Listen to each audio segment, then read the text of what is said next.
ജമ്മു കാശ്മീരിലെ ആർഎസ്പുര juvenile observation ഹോമിൽ തടവുകാർ രക്ഷപ്പെട്ടു.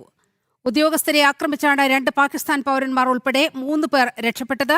പ്രദേശത്ത് തെരച്ചിൽ ഊർജിതമാക്കിയിരിക്കുകയാണ് പോലീസ്. വിവരങ്ങളുമായി എസ് നന്ദഗോപൻ ചേരുകയാണ്. നന്ദഗോപൻ, ജമ്മു കാശ്മീർ പോലീസ് നൽകുന്ന വിവരങ്ങൾ എന്തെല്ലാം?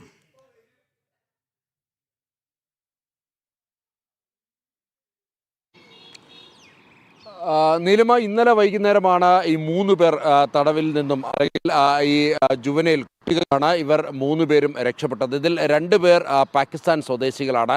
ഈ 3 പേർ പോലീസിനെ ആക്രമിച്ച്, അവിടെ സുരക്ഷയിലുണ്ടായിരുന്ന പോലീസിനെ ആക്രമിച്ചാണ് ഈ അന്തേവാസികൾ രക്ഷപ്പെട്ടത് എന്നുള്ളതാണ് പോലീസ് വ്യക്തമാക്കുന്നത്. പോലീസിൻ്റെ ആയുധം അല്ലെങ്കിൽ തോക്ക് പിടിച്ച് വാങ്ങുവാൻ വേണ്ടി ഇവർ ശ്രമം നടത്തി. ഈ പോലീസ് ഉദ്യോഗസ്ഥരെ ഇവർ മർദ്ദിക്കുന്ന സാഹചര്യമുണ്ടായി. തുടർന്നാണ് ഇവർ പോലീസിൻ്റെ കയ്യിൽ നിന്നും താക്കോലെടുത്ത് പൂട്ട് തുറന്നുകൊണ്ട് ഇവർ രക്ഷപ്പെടുന്ന സാഹചര്യമുണ്ടായത്. ഇതുമായി ബന്ധപ്പെട്ട് ഡ്രോൺ അടക്കം ഉപയോഗിച്ചുകൊണ്ടുള്ള നിരീക്ഷണം ശക്തമാക്കിയിട്ടുണ്ട്.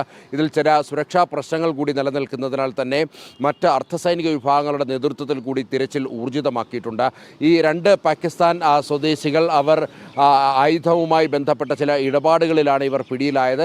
പക്ഷേ ഇവർക്ക് 18 വയസ്സ് പൂർത്തിയാകാത്തതിനാലാണ് ഇവർ ജുവനൈൽ തടങ്കലിലേക്ക് എത്തപ്പെട്ടത്. മറ്റൊരു ഭാരതീയ പൗരൻ, ജമ്മു കാശ്മീർ സ്വദേശിയുമുണ്ട്.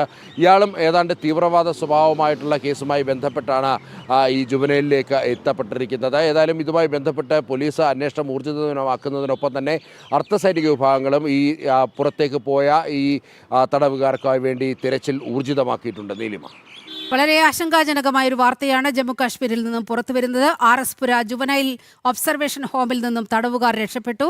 2 പാക് തടവുകാർ ഉണ്ട് ഈ കൂട്ടത്തിൽ എന്നുള്ളതാണ് വലിയ ആശങ്കയ്ക്ക് അടിസ്ഥാനമായിരിക്കുന്നത്. നന്ദഗോപനാണ് വാർത്തയുടെ വിശദാംശങ്ങൾ നൽകിയത്.